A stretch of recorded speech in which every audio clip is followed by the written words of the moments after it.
High বন্ধুরা, দেখো চিংড়ি মাছের মাথা দিয়ে স্বাদ মতো নুন, হলুদ, চিনি দেওয়া হয়েছে।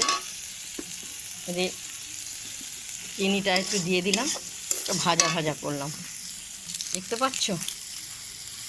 এরপরে দেখো সিদ্ধ লাউ শাক, এর সঙ্গে বেগুন আছে, আলু আছে, আর লাউ শাক আছে। দেখতো অসাধারণ, কেন একটু ভাপিয়ে নিতে হয়, আমি ভাপিয়ে নিলে খুব সুন্দর লাগে খেতে। এরপর আমি ছেড়ে দিলাম, দেখতে পাচ্ছ, ছেড়ে দেওয়া হলো। ছেড়ে দিয়ে একটু নাড়াচাড়া করলাম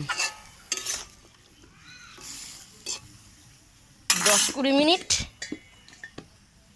মিনিট আমি ঢেকে রাখলাম। ঢাকনাটা খুলে দিলাম, স্বাদ মতন চিনি একটু ছিটিয়ে দিলাম।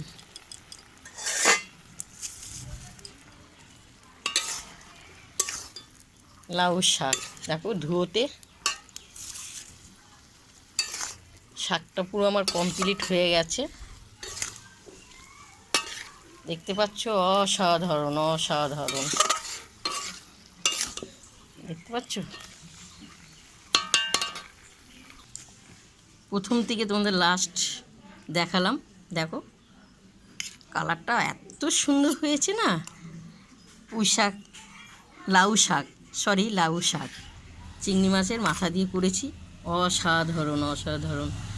তোমরা প্রথম থেকে লাস্ট তোমাদেরকে দেখালাম। তোমাদের যদি ভালো লাগে আমাকে লাইক দিও, শেয়ার করো, কমেন্ট করে জানাবো। আর যোগমায়াদি বাড়িতে খেতে চলে এসো, হ্যাঁ।